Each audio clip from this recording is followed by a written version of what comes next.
Welcome back to another episode of the Meat Mafia podcast. If this is your first time joining us, we have one goal and one goal only, and that is that you, yes you, listen to this podcast and get at least one valuable piece of information that inspires you to go radically change your health today. If this is your second, third, fourth, or 100th time listening to the Meat Mafia podcast, we are so grateful to have you, and we are so thankful for your continued support. Before we get going, if you would not mind going and following us on all of our platforms, YouTube, Instagram, TikTok, Facebook, and of course, Twitter, we would greatly appreciate it. This just allows us to expand our reach, and your reviews, comments, and feedback give us more and more things to think about and improve the show with. Lastly, this is a user-supported podcast and newsletter, and we would not be able to do what we love doing without your generous support and the support from our sponsors. We take great pride in the relationships that we've built with our sponsors and truly believe that they are the best resources out there for better health. Your support and their support, and you supporting them, means the world to us. If you are enjoying the podcast and getting value out of it, please check us out on the Fountain app below, where you can support us by streaming us sats or sending us support via our Fountain Bitcoin wallet. Without further ado, here is a word from our sponsors. This episode of the podcast is brought to you by the Carnivore Bar. The Carnivore Bar is a veteran-owned, animal-based company focused on bringing you the highest quality pemmican product on the market. Pemmican is an ancient tradition practiced by American indigenous cultures, and it's focused on simple ingredients: beef, tallow, and salt. It's built for grab-and-go snacking, and it's a great sort of travel, hiking, or school lunch snack. And it's really built for those long-lasting days where you can just run on basically no fuel other than just simple fats. It's rich in saturated fats and provides everything you need to sustain long-lasting energy throughout the busy day. In my opinion, this is a product that is an absolute must, so go check it out in the link below. Also, check out our podcast with the founder, Philip Meese. He does an incredible job breaking down the mission and the passion behind the company. And I think if you're interested in animal-based nutrition, Philip will inspire you with his product. This episode of the podcast is also brought to you by Holy Cow Beef. Holy Cow Beef is regeneratively raised, grass-fed, grass-finished beef raised right here in Lubbock, Texas. Regeneratively raised, grass-fed, grass-finished beef is the gold standard of beef, and Ann and Weldon Warren have made it their lives' mission to provide incredibly high-quality beef to their local community and beyond. They have been raising their animals this way for decades. In fact, they were some of the most influential voices for getting grass-fed and grass-finished beef in Whole Foods back when Whole Foods was a startup grocery store. They were influential in setting the AGA standards, which is the American Grass-Fed Association, so you know they are doing things the right way, and on top of all of that, their beef tastes like butter. Grass-fed, grass-finished beef provides a superior omega-3 to omega-6 ratio than your typical beef, or in other words, it causes less inflammation in your body. So you are promoting a high-protein, high-fat diet with this amazingly high-quality beef, and saturated fats are playing their critical role in benefiting your body through supporting hormonal functions and cellular functions.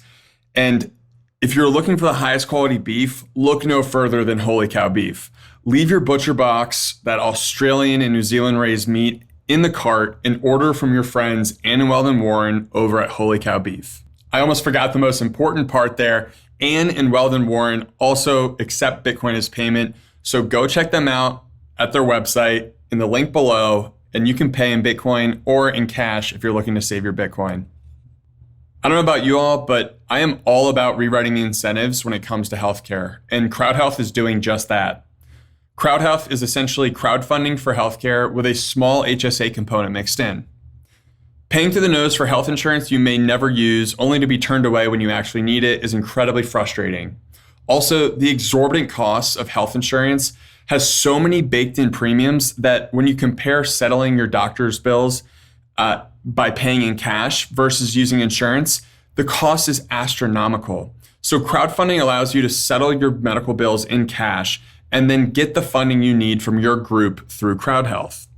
This is a great alternative to health insurance for people who are low risk, healthy people who just want peace of mind knowing that if anything actually did happen, they do have a pool of funds to pull from to cover their medical costs. The best part, my group is saving a portion of the monthly opt-in in Bitcoin, and the rest is in cash. So those savings are going towards actually preserving long-term value for my group through a vehicle like Bitcoin. We are really excited about this concept, and since the business model is predicated on an incentive-based healthcare, it is a great concept. For people with low risk, minimal healthcare costs, it is a no-brainer. Go check them out in the link below and use our promo code MAFIA for a discount on your first 6 months with Crowd Health.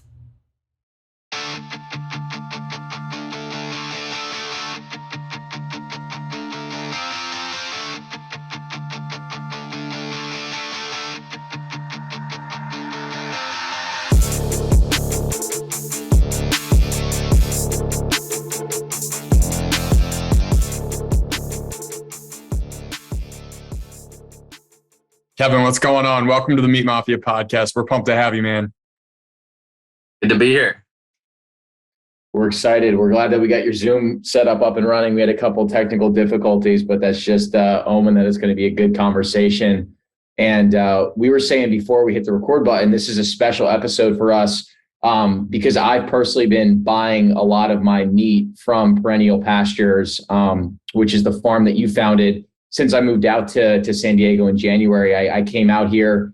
I didn't really know where to start. So I went to a few of the local farmers markets and kept seeing your ambassadors pop up, tried the meat, have loved it, and have been eating your guys' product for 7 to 8 months now. And just, love everything about your story, what you guys are doing. And we're really excited to really get the word out to our audience, man. So, number one, just wanted to say thank you for everything that you're doing at Perennial. And, number two, I think we'd love to just learn a little bit more about your background and how you got into ranching in the first place. Yeah, for sure. And again, thanks, Brett and Harry, for having me on. Stoked to be here. My journey into regenerative agriculture definitely started with a passion for nutrition. I was a collegiate baseball player at University of San Diego and played there for 4 years. And during that process, I really got into eating paleo and grass-fed beef mostly. I read Dr. Lauren Cordain's book, The Paleo Diet, and my trainers there were huge on that. And it paid dividends for me as an athlete. It really elevated my performance. I felt better. My body composition changed tremendously. When my professional baseball aspirations ended, after I got injured my junior year and really started to look at other career fields as one does in college, I got into permaculture and regenerative agriculture sort of right out of the gate. When I graduated college, I got married and I was looking for my next career. And I sort of just asked myself, what career would I enjoy and what would allow me to be outside, be in community with other people. And agriculture just kept coming up. I laugh with my wife because it started out as more of sort of a hippie homesteading vibe where I took a permaculture course and I was going to grow all of our food for our household. And I wasn't going to have to work because we wouldn't have to buy anything. We just grow it all ourselves. And a pretty idealistic vision. And soon I realized that I would have to make some money. So I searched who was actually making money in agriculture. How did that work? And there was kind of some more upscaled permaculturalists, agroforesters, or regenerative agriculture practitioners. So the first guy I came across was Mark Shepard in Wisconsin. He wrote a book called Restoration Agriculture, and he was teaching a permaculture design course at his 106-acre farm in Wisconsin. He's planted over 250,000 trees there in a kind of savanna-style landscape, and he was grazing cows, sheep, pigs, and chickens all throughout it. It was an amazing system. I learned a lot. We actually started a business together. And I'd say probably through this whole process, my biggest teacher has been failure. So I've never been afraid to get out there and start something and ask the best in the business if they wanted to go into business with me. So I've learned a lot from mentors. I owe a lot to the teachers in this space. one of the best things about the regenerative agriculture space is folks are very, very generous with their time and helping the next generation out. So I definitely want to keep that going. I feel like it's on my generation, sort of the millennial generation, which is benefiting extremely from the 40 years or so of this movement. And we now have the responsibility to take this movement to the next level and improve upon it and take it from a pioneering stage or perhaps an early adopter stage and just make it normal. It would be great if by the time the three of us, are grandparents, that we don't really even have to talk about it that much because it's just what people do, right? So that's a bit about my story and how I got into this. And yeah. Kevin, what's interesting about your stories, and you kind of hit on it, is we're in the early innings of this regenerative agriculture movement. And what I hear a lot from people who get involved in it at an early age, say kind of college timeframe, whether it's regenerative or just big agriculture in general, a lot of the institutions seem to be teaching these big agricultural practices. How did you kind of avoid the standard like monocrop agricultural educational system? Like, was that just something that you immediately were like against and just didn't see the upside in it or the actual benefits of it? I'm just curious how you avoided that, because it's so prevalent in the educational institutions. Yeah, I guess because I didn't grow up in agriculture, I had no preconceived notions. So I just followed where my interests were, and working with nature just made complete common sense to me. My genesis was the permaculture space, which is about working with nature more on a smaller scale to garden or homestead. But that soon blossomed into an interest in regenerative agriculture. And yeah, it's all about working with nature. So I didn't have any preconceived notions. It just made complete sense to me that working with nature and natural systems and trying to build ecosystems also made, a lot of business sense too, because that was my degree at University of San Diego, was business. And so I thought working with nature to lower input costs and increase outputs just was pretty simple and straightforward. Yeah, that makes a lot of sense. And the other thing too, Kevin, that we find really interesting about you is what you had touched on before, saying how you fall into the millennial generation, as do Harry and I. You're 34, right? Yeah. Yeah, which is so interesting because the average age of a farmer or rancher is late 60s. For anyone that's listening to this that isn't quite as familiar. So for us, it's so fascinating to see what someone like you can do that has a passion for ranching, that has a passion for farming, that understands technology, that understands business. And you're kind of able to weave all these things together. So that was exciting to us. But, for someone that is so young, that's only 34, how are you really able to make this whole ranching dream come to reality? I know Perennial, I think it's like 16,000 acres, huge property. We'd love to walk through some of that with you too, if you'd be comfortable sharing. Yeah, for sure. So I took that permaculture design course and went out to Mark Shepard's in 2013. But since then, I started 2 companies, both which I'm not involved in anymore. And then I really started my ranching career in 2017. I actually got my first agricultural check on my here, written by another rancher who I was grazing his cows for. So it's pretty recent that I've been more or less full-time into ranching. But prior to that, I did a lot of research. I put my time in. I went to conferences. I went to workshops. I think what people need to understand, in order to be successful in whatever they do, it takes a lot of research, a lot of work, and you got to invest in yourself. You got to see yourself as a business. And that's what I tried to do. So I've been paying my dues and putting in my time and failing a lot. And Perennial Pastures and Landscape Function Management, which is our cattle company, is sort of version 3.0 of a lot of these businesses. So it's taken me a while to get here. One could look at, wow, you were just a random normal dude in 2013, and now you're managing a grass-fed beef business and all this land and all these cattle. but it took me a lot of time and a lot of failure to get there, and a lot of training from people who have been doing this for 30, 40 plus years. So leveraging that time that other people have, put into it and not trying to recreate the wheel, I think is important, but also knowing that you have something to add to it, and we all have our own unique experiences or thought processes. So I've tried to, take 80% of what I've learned and put it into practice, but, try to experiment every year and 20% some of the ideas that I have to make this body of knowledge better. What are some of the failures that you have experienced or seen others experience that seem to kind of repeat themselves as they've either launched a small farm or even just a small business in general? What sort of things do you see people just get tripped up with? It's a good question, Harry.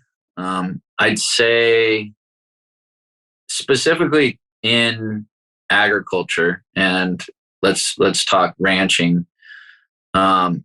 I think people underestimate the amount of capital that it takes to get into this field.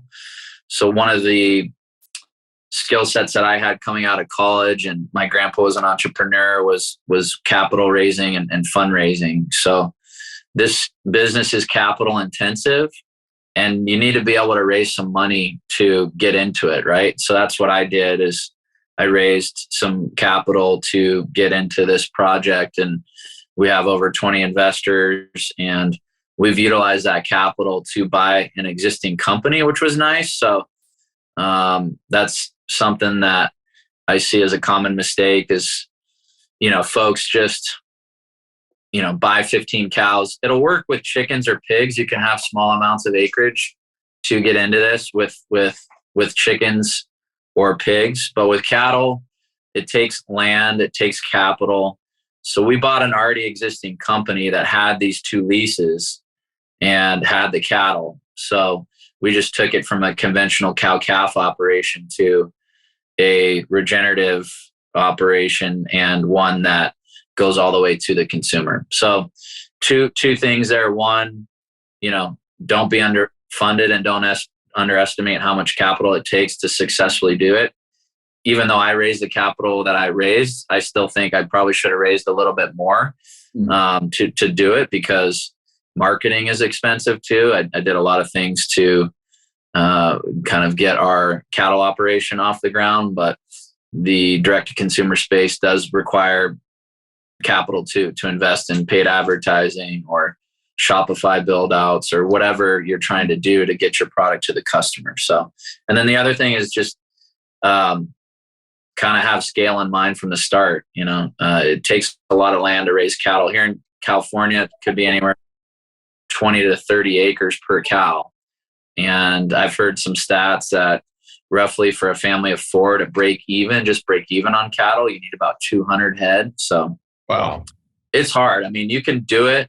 But if you have a smaller herd, like 100 or 80, I think you need to add some other enterprises in there, like chickens or pigs, to really supplement that. I know dudes that are crushing it on 100 acres of chickens and, have $1 million businesses, and, but it doesn't require as much land. So if you're familiar with the supplement industry, you know that most supplements are loaded with ingredients that you can't even pronounce. Equip's Unflavored Prime has one single ingredient derived directly from grass-fed beef protein. For purists like ourselves who try to only consume balanced, real sources of nutrition, this protein powder checks all the boxes. Go check them out in the link below and use our promo code in the description to get a discount. Kevin, do you find that you guys at Perennial are a bit of an anomaly in the ranching industry? It's just how successfully you've been able to raise capital. Is that becoming an increasingly important part of ranching, or do you think the industry is still a little bit behind in that regard? A lot of ranchers are sort of asset rich or land rich and cash poor, right? So it's hard to reinvest back into your ranch when you're not creating the cash on your ranch. So there needs to be some sort of element where they either leverage the land or find private capital. I think private capital is a good way to go, because there's a lot of folks that are interested in this space and they want to invest for the financial returns, but also for some resiliency returns, and being able to potentially secure their family's food supply. So I think you're going to see a lot of capital coming into this space over the next 5 to 10 years. And we're currently actually trying to raise more money now to grow our efforts to other land bases. We have 3 million people in our county alone. And if you look at the average amount of meat that somebody eats in 1 year, which is about 50 pounds, our county consumes 300,000 head of livestock per year if you look at a 500-pound carcass. Wow. So it's a lot of cattle that is consumed here. So we got to aggregate to do it, and to grow our operation, we have to raise more capital. So yeah, short answer to your question, I think we're gonna need to see more capital come into the space, because the ranches too, a lot of them are outdated. They're 4th, 5th generation ranches, and if you've been on them, they need fencing, redos, barbed wire, more water troughs to do this type of grazing. So yeah, we're gonna need to know how to finance this transition. Yeah.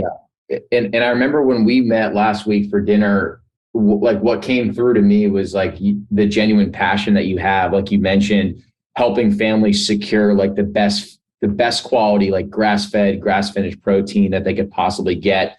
And I know that really fuels your vision, and that's really helping to lead you towards raising more money. But when you think about the future of what you guys want to take this money and build perennial into down the road, what does that like big picture vision or that goal look like for you guys?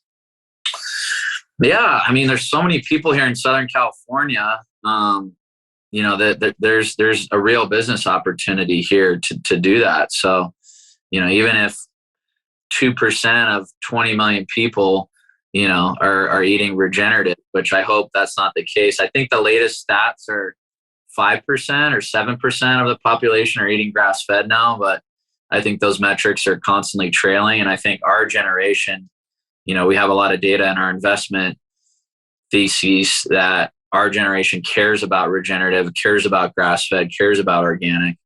So if you look at 20 million people, 10% even of 20 million people is a lot, is 2 million people. So that's a pretty big market.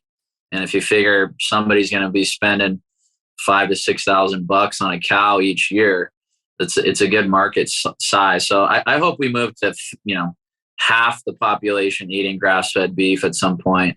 We have to get our genetics better. We have to get the way that we finish livestock better. It's going to be an uphill battle in the way of processing, education, a lot of propaganda from the big boys. But, I think there's a lot of opportunity to grow a decent sized business. So when I look at it, I think, 100,000, 200,000 plus acres under management, 5,000 families that we're feeding direct to doorstep, folks coming to the ranch, knowing myself, knowing our cowboys, knowing our processors, our farmers market ambassadors. That's my vision. And it's a real intimate, transparent sort of vision. Like I want it to be like we're all sort of a family, and we're just the ones stewarding the land for this family ecosystem. Mm.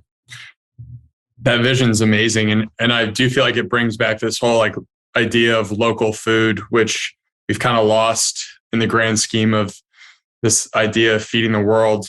One of the things I wanted to ask you about in regards to the capital raising conversation is what sort of themes stick with investors when you start talking about investing in your business, or, if a small farmer's listening right now, like what sort of things should they be thinking about talking about to investors to raise money for their operation?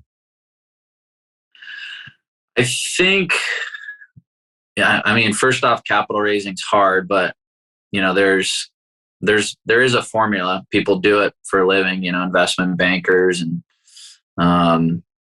entrepreneurs. You got to have a good plan. You got to know your business.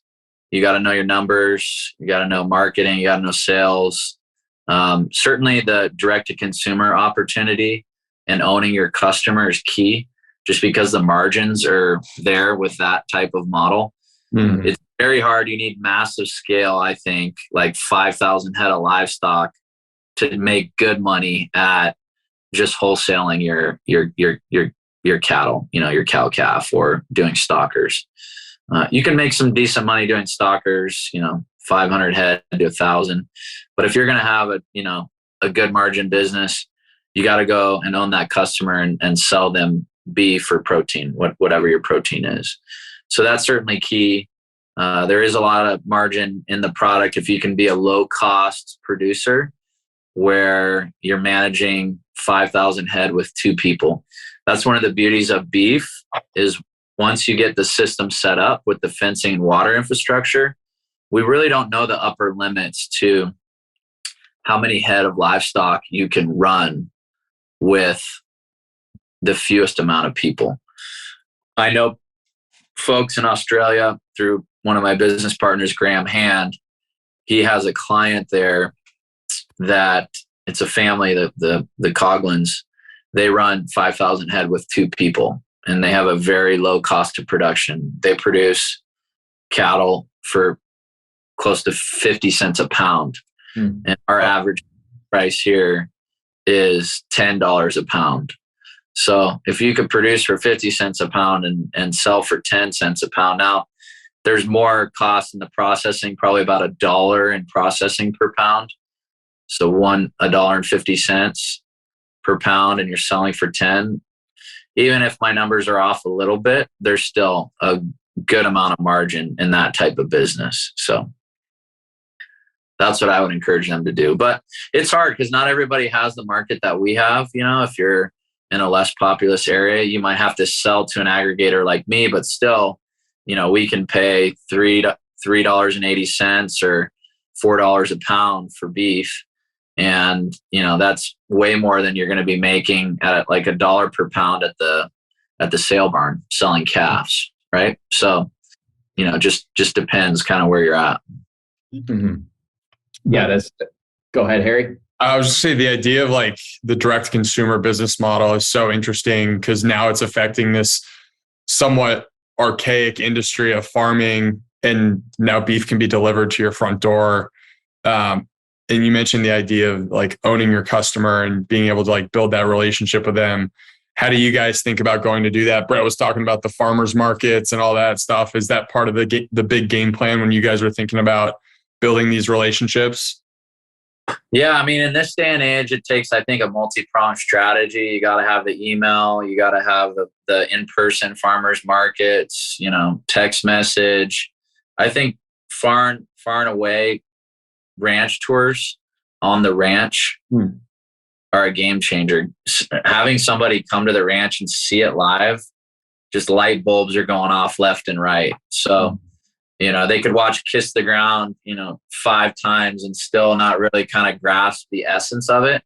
Then when they get there and they see the cow live and they see the dung and the piss, and they're like, oh, wow. And the dirt and the soil, and they get rub some of that stuff on them and they get all fired up. They're like, yeah, this is real. This is like where my sustenance comes from. And you develop like a connection to the land too. And you're like, all right, I know Kevin and his team are doing the best that they can trying to steward that resource so that me and my family can have the most nutrient dense meat that there is. So,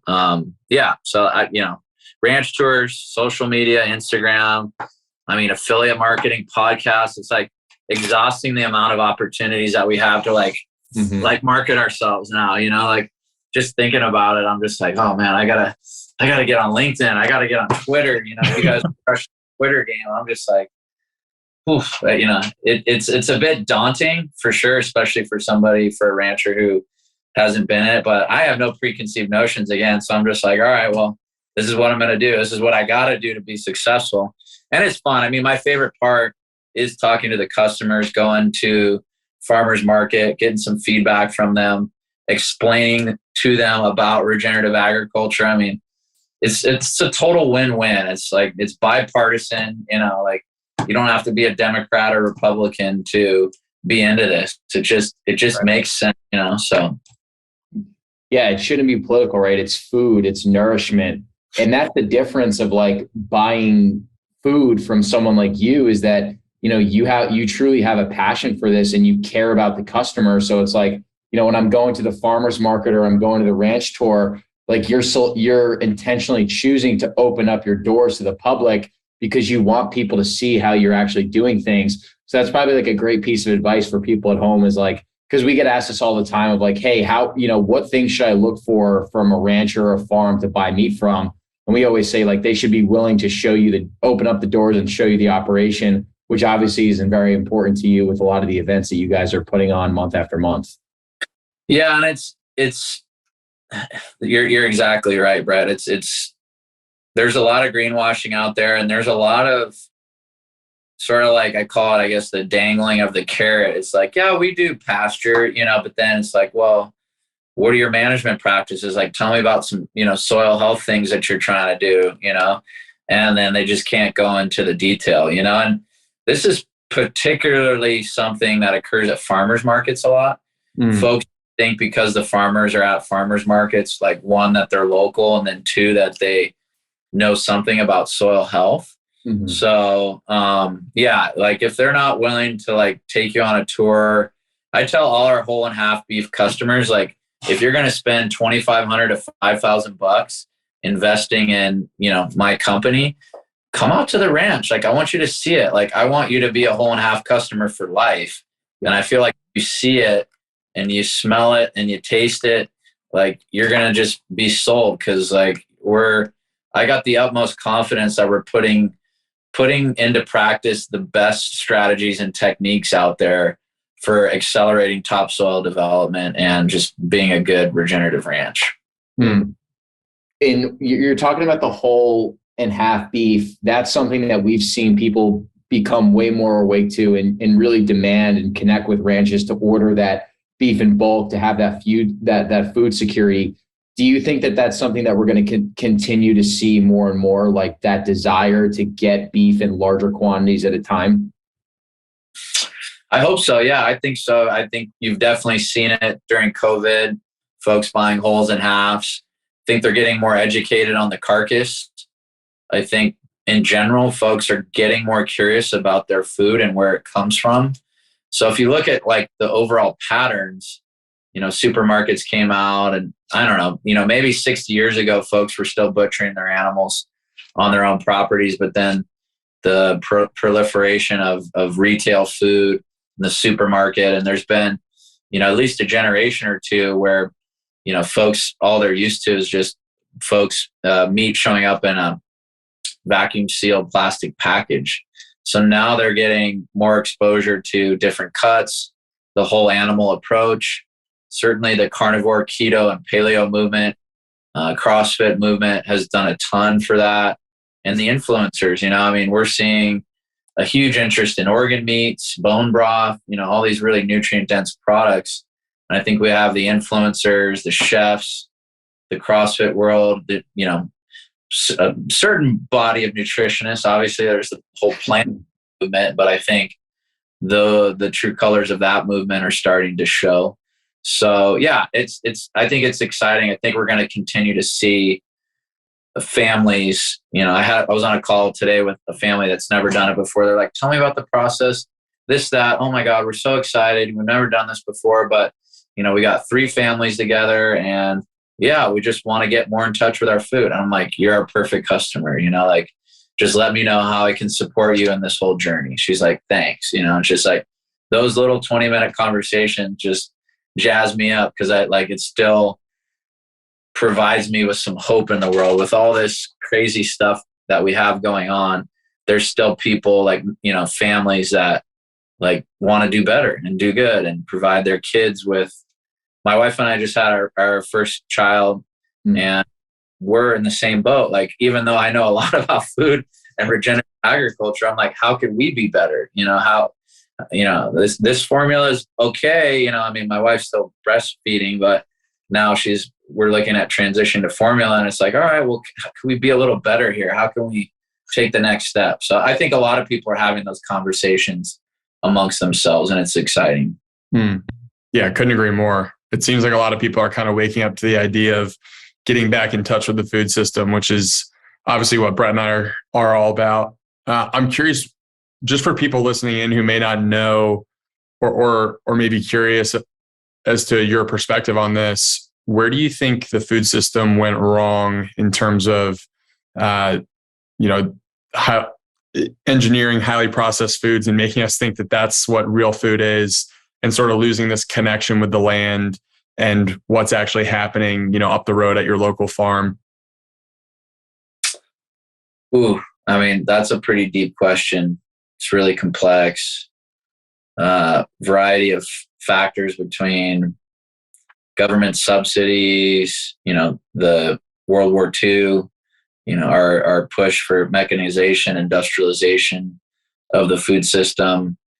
We did get really good at producing food cheaply. We just didn't understand what it was doing to the soil.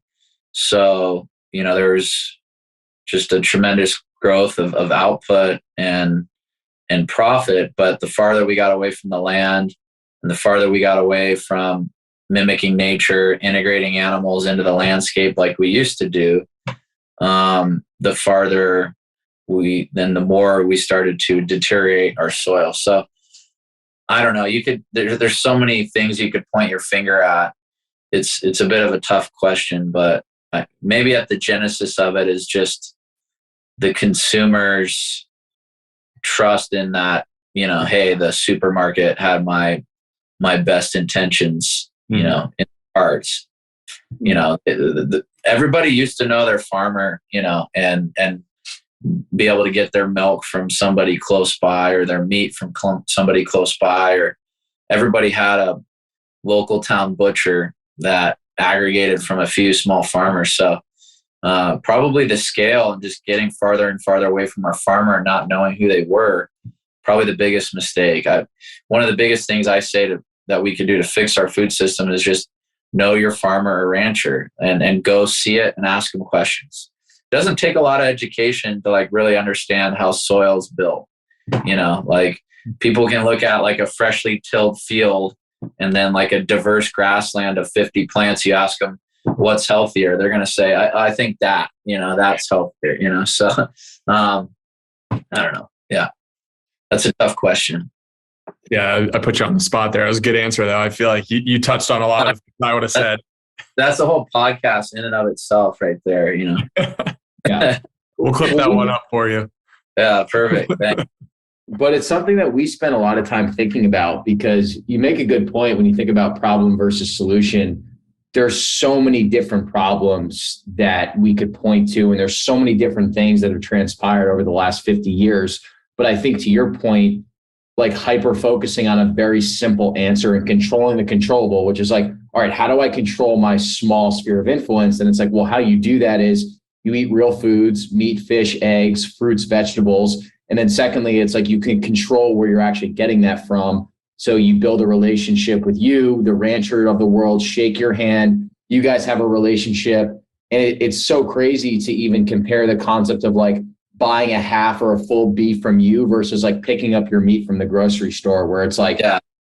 You're buying something from the grocery store, and you could give way more context into this than I can. It's you can't even if it's labeled grass fed, you don't even know if it's actually finished on corn or grain, or if it was raised overseas in Mexico or Argentina or Brazil, where it's when we're buying from you, you can literally tell me everything about the lineage of the cow, the local processing center. And then we have a relationship, and my preferences or Harry's preferences for how we like our beef, and you'll throw in some specialty cuts, and you're incentivized to want to actually help provide us with good quality food. So it's just a very, very different experience that a lot of people are starting to come awake to. Yeah. And it's fun to see. I mean, in some ways, I'm going through that same journey too, because, nobody's perfect. And even though I know probably more than, 99.9% of the population as far as food and soil and all that, I'm going to go visit our dairy farmer. We have a dairy cow, but she's not in milk right now. And then my son, I want to raise him on raw milk. So I'm going to go up to Raw Farm and talk to Mark McAfee and just be hey, Mark, I've seen you on a couple different documentaries. I like what you do. You're certainly, one of the bigger producers in the area. Tell me about your soil. Tell me about your management practices. And, the main thing is tell me how you're he has this test and hold sort of protocol with how he makes sure that it's safe, and so I want to go ask him about it, just because I'm going to start giving that to my son. And, I'm 34. My wife's, older. We're adults. So like, if we get sick, we can handle it. But if he doesn't, then, if he's so young and his immune system's still developing, I just got a lot of questions around that. Mm-hmm. I know it's nutrient dense and it's the best thing for him, but, I just want to like be 100% sure. And the only way to really do that is to go shake that dude's hand and like put him to the test and just make sure he's doing everything he can. So I think he's going to have a lot of knowledge and good answers from me. But yeah, and then, we have 5 acres here. Not everybody can have 5 acres, but I feel like there is a movement back to the land. And one interesting notion to think about is you can do a lot on even just an acre. Like you can certainly grow all your own vegetables. You can have fresh eggs with backyard chickens. You could probably even raise a flock of meat birds, and maybe 3 or 4 of your neighbors get together and you can have a dairy cow. So there's a lot of these things that you can do on small acreage where we can start to take little bits and pieces out of this, behemoth of a monster that's the industrial food system and the 4 packers that are out there. Like every little person that starts growing their own is one little chink out of the armor of like this behemoth that's just come to dominate what we do. So, yeah. You mentioned the 4 packer or the packers earlier in the processing industry. How would you articulate the problems that industry poses to people like yourself who are trying to get high volumes of meat processed, but are kind of beholden to their rules? It's difficult because there's not too many options. So if they say, hey, no, go pound sand, you're just kind of, you don't have any other choice. So certainly bringing that back to a more regional, bioregional scale, we're looking at our own processing facility at some of the locations that we ranch. It's a hard business, just like any other business. It's its own deal. It can be very seasonal. So, finding some kind of cross training between maybe your ranch hands learn to butcher, and during the times of the season where it's good to finish cattle in your area, they're focused on butchering, and then, they're helping to raise the cows the rest of the year. There's so many issues and hurdles to kind of making that work. But I think people are starting to do it, and you're starting to see a lot more of these smaller facilities get funded. COVID was a huge catalyst for that because we found out we had some big bottlenecks in the meat system. So I think the government is even helping push some funding there, although I don't really trust where their grants are going because they tend to favor even bigger operations from a regional perspective. So I don't know, so yeah, we're looking into our own facilities. They don't cost a ton. Certainly we don't have one here in San Diego County, so we need one. And then the rural area that we ranch in Montana has a facility like 4 hours away. So I just think, just like the aging population of farmers and ranchers, there's been an aging population of butchers, and it's a whole skill set. I'm really lucky. We have a director of meat operations, Chris Fuller. He's run 2 slaughter facilities himself. He'll be the guy that runs that whole side of things. So it's really fun when he and I walk into a room, and get to sit down with a chef, because from soil to plate, we can answer every question. I mean, there's so many cuts on a beef cow, or a beef carcass. It's really hard to know everything. And so he comes in and just educates these chefs and these consumers on, hey, you want to do this with the loin primal, and you want to do this with the chuck primal, and all those things. So yeah, we need more butchers, and we need, just like we need more farmers and ranchers.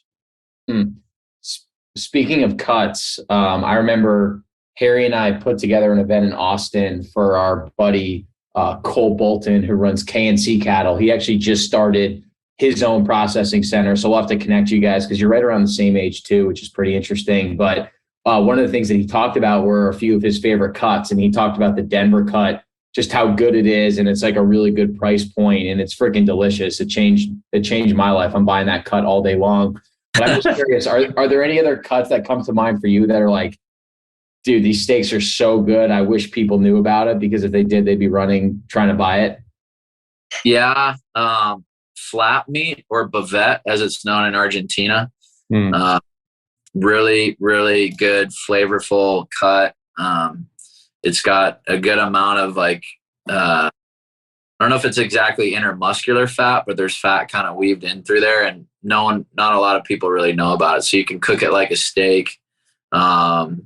It's flat meat for sure. Flat iron is, starting to get more popularity, but such a good tender piece of meat. And then Terrace Major too, from the chuck, or petite tender is it's also called. That's the other struggle, is there's so many different names for all these cuts. And then some parts of the country don't even, like on the East Coast, you say, hey, I want a tri-tip. They're like, look you in the face with a weird look, so flat meat, Bavette, Terrace Major, and flat iron. I love it. Top one. And I know you guys have a kick-ass that I've ordered from you before, is your ancestral blend ground beef, where you're throwing a bunch of the different organs in there too. Yeah. I'm curious, have you as a rancher, have you just seen a huge uptick in the demand for organ meat the last couple of years? Yeah. I mean, we haven't been in the game that long, but yeah, I mean, it was pretty big. I think when we first started, folks are like, oh, you got that. And then they come to us at the farmer's market for that. And then they start trying some other stuff too. So yeah, it's great to see. I started eating it, and as an athlete, I took a bunch of supplements and protein powders and pre-workouts and, yada, yada, yada. But since I've been having ancestral regularly, I'm feeling like it is a superfood, like the B vitamin content in there and how absorbable it is, along with the other vitamin A and E, so there's just it's like an energy kick for sure. And I wish it was something that I had in my repertoire in college, because I think it would have helped my performance for sure, in the weight room, on the field, whatever. So. Well, you didn't have it, but your son's going to have it. He's probably going to be throwing 97 by the time he's 50. Just fed up with colostrum and liver and all this stuff. It's going to be incredible. Right? Yeah. Sipping raw milk in between innings. He's going to ride out to the mound on his horse. That would be pretty dope. As like a walk. What's it like raising kids on a farm? I mean, that's got to be so exciting to see them just get lit up by interacting with animals on a daily basis. Yeah, it's pretty cool, man. It's a game changer. Just thinking of how I grew up. My parents did an amazing job. We're always there for all the lessons. Gave me the best training possible. Put their whole paychecks to the best. Harvard MD, weightlifting, coaches and personal trainers and all that. But I grew up on Rice Krispie treats and Captain Crunch. And, I did drink whole milk, which was good. It wasn't raw, but it was whole milk. So yeah, I mean, just knowing what I know about nutrition now and the whole training side, and then my intimacy with the farm and the ranch and, the whole field of microbiome and Zach Bush. It's just I don't know. It's a pretty exciting time to have this knowledge, and then to be able to provide that for a human being that is half you and half this other person that you love.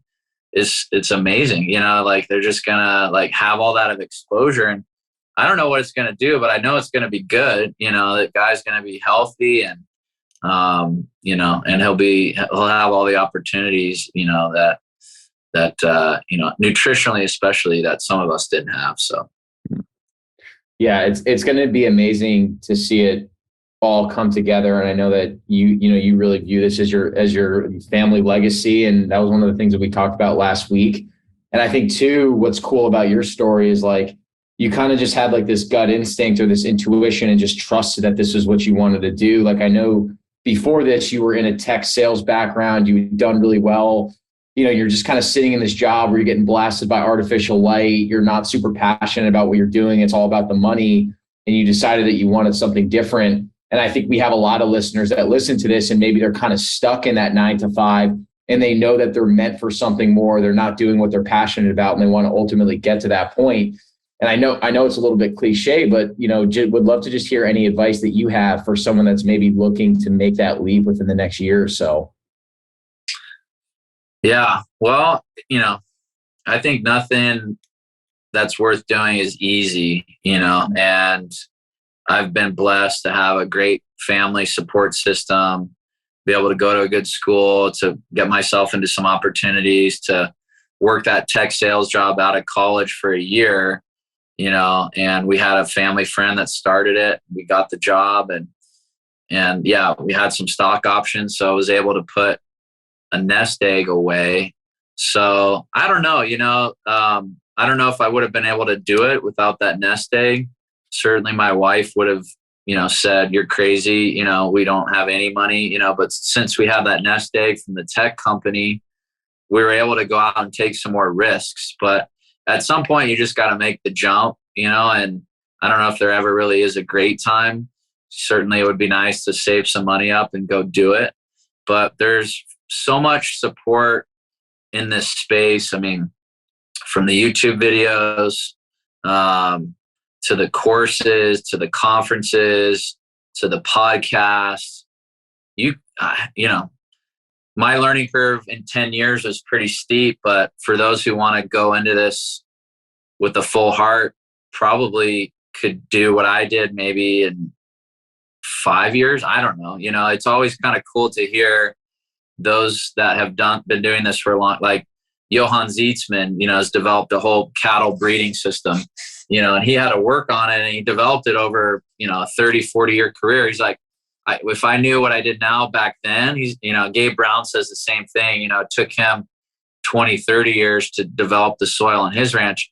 If both those guys knew what they knew now, I think they could do it in 4 or 5 years. So I think that's the exciting thing of this knowledge transfer and the time that we're living in right now. It's never been easier to train yourself and to go out there and invest in yourself and get the knowledge that you need to succeed and execute. So yeah, I don't know if any advice. I mean, consume all the amount of information that you can, go out, take some risks, maybe learn how to raise some capital. There's a bunch of books out there on that. The real estate field specifically is good for that.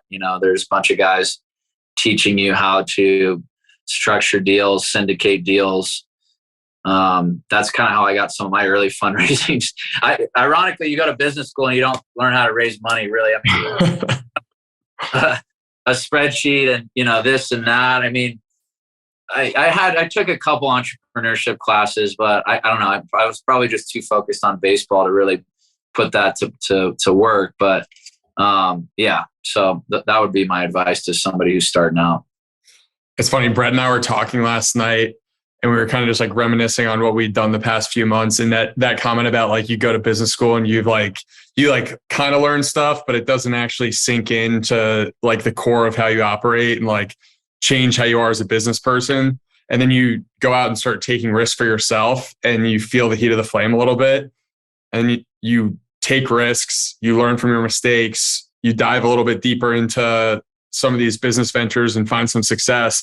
It's like, all right, this is like where you start to feel that learning actually starting to take hold, and you start to actually get some of those lessons learned, which is just a great feeling. I mean, feeling like you actually understand at least some elements of, the business that you're putting together, and some like basic concepts around, whether it's like for Brett and I, the marketing side of things, or for you, just like capital raising and obviously the knowledge you've gained through farming. It's great just having that real world hands-on experience. Yeah, there's no substitute for that, for sure.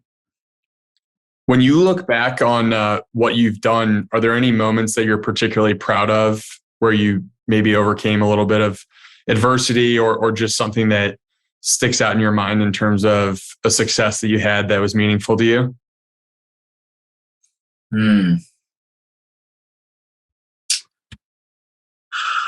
I think anytime I go to the ranch and I'm there kind of by myself and I'm fixing some fence or moving some cattle or just doing the simplest kind of meaningless task, but I guess no task is meaningless. I just kind of smile to myself and just have this like realization that I'm a rancher and I get the privilege and opportunity to steward an amazing piece of land into better health. I mean, there's no greater feeling than that. It doesn't happen as often. And I'm like talking like I'm some 20-year vet of ranching, but like I've only like for 2 years, but like I spent a lot of my time right now on the meat business. Early on, I was building the ranch and the fencing and the water. But anytime I can get out there and just have the realization that, I have this amazing responsibility and opportunity to take a piece of land and make it better and work with nature to do it. And cows, which are pretty cool, amazing animals. That's usually like my kind of smile to myself moment, pat myself on the back. It's just by myself, just on the ranch and just enjoying being a rancher. Yeah, just being in that moment and just taking in nature and everything you've built and kind of combining your passion and turning it into something that's, profitable and feeding a lot of people. And that actually led to one of the questions that I want to ask you is like, when you're thinking about, really growing this meat business, I know you guys have a great selection online of different types of cuts. You have the beef sticks that came out. So and I know you talked about wanting to be very hyper local to Southern California, but do you also have aspirations to be able to get this out and really ship these products around the country? So if people are listening to this and they're compelled by your story and they want to order from you, they can get access to it, even if they're in like Florida or New York or something like that? Yeah, we just kind of made some investments in our cold storage packaging to be able to do longer shipments. So for sure, and it's just become the trend. I mean, Joel Salatin, I think, was the longest holdout. He was just shipping within, however many state radius, but he just realized his reach is so far. And, maybe that's where people encounter you. Like maybe they hear this podcast and like, this is the first time they hear about regenerative ranching, and then they make a couple orders from me, but then they find somebody who, is closer to them, and hopefully, like, some of us that are out there now kind of marketing or whatever, like, hopefully it becomes more and more bio-regional and local. But, there's always got to probably be, just with the nature of how our cities have developed now, there's got to be some sort of aggregation. I think we got to get away from this notion that, especially here in California, that we can grow everything in this state. I think it would be really hard, especially with the adoption of regenerative agriculture practices. We got to aggregate from these other, some less populous areas, and support those rural economies too, because the ranch that we aggregate from in Montana has got 80 people, in the whole town. And there's a ton of family farms. And if we could buy for the prices that we're currently buying from, which are better than they get locally, that supports that economy. They can place some bets and make some investments there. Maybe some people start coming back to that, little city.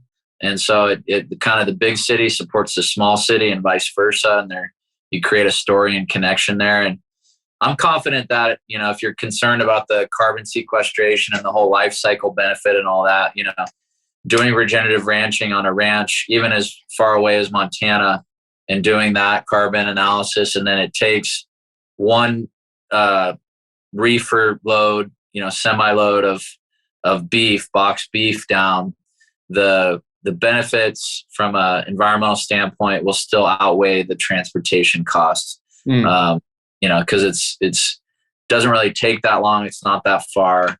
And, so that would probably be some people's argument around aggregating from these far distant places, but we just got to start with where we're at. And so, yeah, we're looking to ship to some farther off destinations here in the next couple of days. That's awesome to hear. And we were joking around before we hit record about the books that you have lined up behind you. And one of them is Dirt to Soil, for anyone who's listening in audio only. And it's written by Gabe Brown. And you were mentioning that Gabe Brown has recently started a labeling for regenerative agriculture, which I think is an incredible accomplishment. I know he has some pretty lofty goals in terms of adoption of regenerative agriculture across the US. I think he wants like a third of all beef to be coming from regenerative sources, which would be amazing. What other things do you guys think about in terms of educating the consumer specifically around regenerative agriculture, so they know and can feel confident about what they're getting is actually a regenerative product and not just something that's being greenwashed?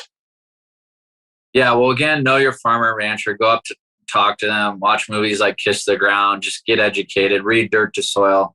That's number one. But two, sometimes it does take, a third party resource to provide a little bit more accountability and research into it. So Regenified, which is Gabe Brown's company, he and Alan Williams and Shane New, I believe, are the owners. And then Doug Peterson, I think, is part owner too. Doug Peterson's their chief scientist. Some of the guys that have been in this, longer than anybody, they know what they're talking about. They know how to monitor land for landscape health and ecosystem health. So as far as a trustworthy source, you couldn't get any better than those guys. And then, two, they have a pretty big reach themselves. They're already working with the General Mills of the world, the Danones, some of these big processors that are looking at regenerative and going, okay, how do we do this too? So what's nice about it is it's backed by some of the top research that's out there, and it just provides some data to the consumer. It's one of the biggest reasons we're doing it is they're going to come out and third party audit our farm, our ranch, to give us data to report to the consumer on how we're doing. And they've structured it in such a way where it's a competitive process. My biggest pet peeve with these certifications is that you can get them in 1 to 2 years. It's like, it's not that easy. This is really hard to regenerate land. And there should be a continuous bar that you're raising. So they've structured it as a tiered system. They have tiers 1 through 5.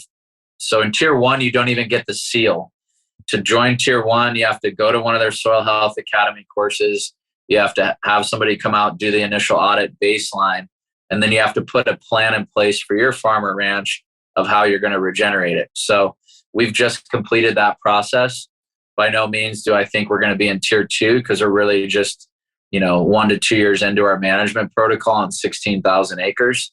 So it's going to take us a while, but we have a plan in place that I believe will get us eventually to tier 5, which means you've regenerated 85 to 90% of your land. Wow.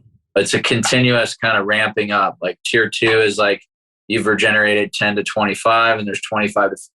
So from somebody who comes from a sports background, that excites me because like I want to talk about that and go, okay, well, yeah, maybe you got this other certification, but you got the seal after 2 years of work, and where's your data? Like, show me your data. So I think it should almost be mandatory that folks have to publish their data so that we can compare, depth of soil, nutrient density, all these things. And that's, I think, where we can sort of take things as the next generation is that data backing, better and better, cheaper monitoring, and just being able to weave that into a story for the consumer so that they can get educated on it and go, dang, Perennial Pastures, they got some serious data to back the ranch. They got a great story. They're cool people. They're good chefs. They cook good. Their food tastes good. Like, what's not to like, And so anyways, yeah, I'm excited about Regenified. CEO's a stud, all the above. Appreciate it. Yeah, that's so interesting because it'll almost be like a two-pronged approach where it's like, on one end, now you're going to have all this data to quantify it, give the consumer that full transparency, really understand, the perennial and what you guys are doing to the soil and the quality of the nutrition. And then there's the second piece where it's almost like this anecdotal thing of just connecting with people that have bought meat from you and have noticed their own health benefits. So like, I'm not just saying this because we've had it on the show. Like, I can taste the difference in the meat that I purchase from you versus a lot of other places. And there's something to that. But part of how I got introduced to you guys is that I was talking to like two of your affiliates. It was Mary Morrison and then Primal Yogi on Instagram. And they have great stories because they were both formerly plant-based, and they're trying to do the right thing. They're running towards all these plant-based foods, but they don't feel good, right? Because they're so nutrient deficient. They're not getting any fat soluble vitamins in. And then they start ordering meat from the right places like you guys, and they feel so much better. And these are the people that you have that are really telling your story to people that are at the farmers markets, and they're trying to figure out what differentiates you. So it's just really cool, because it's like you'll have the data to back it up. And then there's just kind of like, this anecdotal thing where we're just telling our stories, and you can't quantify it, but you believe in that. And that's what makes you buy the product. Yeah, totally. I mean, right. People buy on stories, right? Probably more than anything. I mean, the data helps you tell a story, but you're exactly right, Brett. Like, people love stories, and yeah, our farmers market ambassadors are badass. Mary Morrison, Sucha Kumar, Sean Bieschke, Will, Higgins, he's a woodworker. Like, all these people were just our customers, and they came to us, and, they were like, hey, I love what you do. How can I get involved? I was like, well, you want to work at farmers market? And they're like, yeah. So yeah, to have those people out there just like spreading the gospel is huge, because, I don't know. I think that's how movements start, you can only get so far through social. And when somebody can see the excitement in your face, or frankly, the way that those folks look, because they all take care of themselves well. Yes. All good looking people, and they're like vibrant and like kind of glowing, and it's just like, well, dang, if they're eating the ancestral blend, maybe I should eat this. Yeah. Like, Mary does talk about that a lot. Like, yeah, it's a good story from the, I love Mary and Sucha's in particular, because they did come from vegan backgrounds and are almost completely ancestral carnivore based now, and have done like, amazing things for their health. So it's a cool story. How cool is it to have such a mission that's so wide in scope, that you can reach these people who are transitioning from veganism, and they probably are coming from more of the ethical background, and then they get fully on board with what you're doing in terms of raising meat properly and restoring soil health.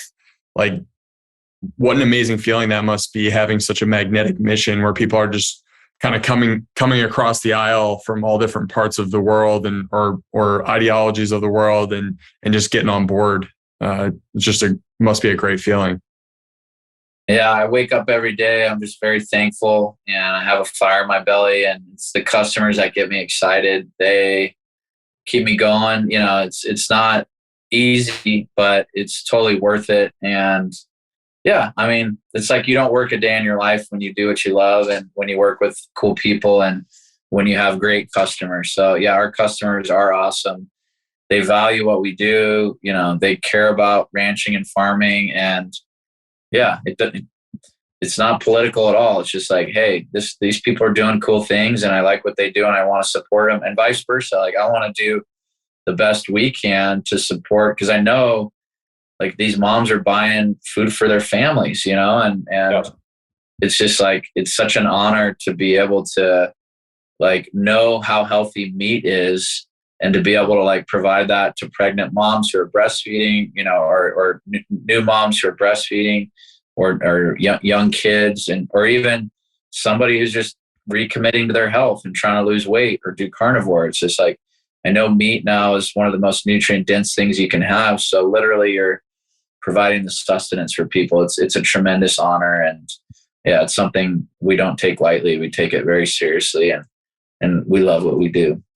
Yeah. And we can definitely feel that every time you speak about it. And that's honestly very motivating to us, is like, we just want to keep growing this show as much as we can, so we can just continue to give you the microphone. So a mom that's listening to this, that's in California and doesn't know where to buy really good quality meat for her kids, because she wants to take that ownership and that accountability, can hear you and find ways to connect with you. So we love it, man. But to kind of build off that, what are the best ways for people to connect with you and the Perennial team if they want to go and secure some beef and some animal products for themselves? Yeah, definitely. Our website is our main point of sale. So perennialpasturesranch.com. Perennial is Perennial, Pastures Ranch. And then, we have an Instagram. I think it's Perennial Pastures Ranch too, I think, or perennial.pastures. I don't have that one memorized, but yeah, we're pretty active on Instagram. You can join our email newsletter list too. We're going to start doing more educational blog content on there.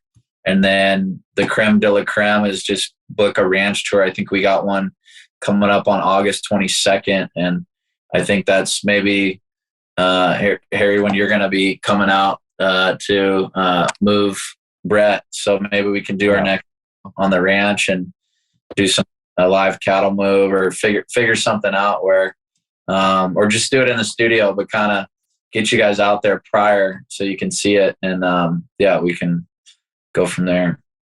Yeah, we'd absolutely love that. We love getting out to these farms and just being able to put our eyes on the operations and just be blown away by what people are doing out there. We had the chance to go see White Oak Pastures 2 weeks ago, and it was just like, you kind of feel like you're on like sacred ground a little bit being out there. So it'd be great to get out to your guys' property. But Kevin, this has been amazing, and super appreciative of your time and just your commitment to what you're doing. It's a great message, and we're excited to give this one to our audience so that they can take from it all the valuable information that you shared with us. Yeah. Thank you guys. Thank you for what you do and helping to spread the good word and the gospel. And it's folks like you who care and who, just started this up. I think it's just great that you guys are on this journey together, and you have such a large reach now. And I only think your reach is going to grow, because I think you have a very strong message, and it's great. So appreciate you guys for having me on. Awesome. Thanks, man. All right.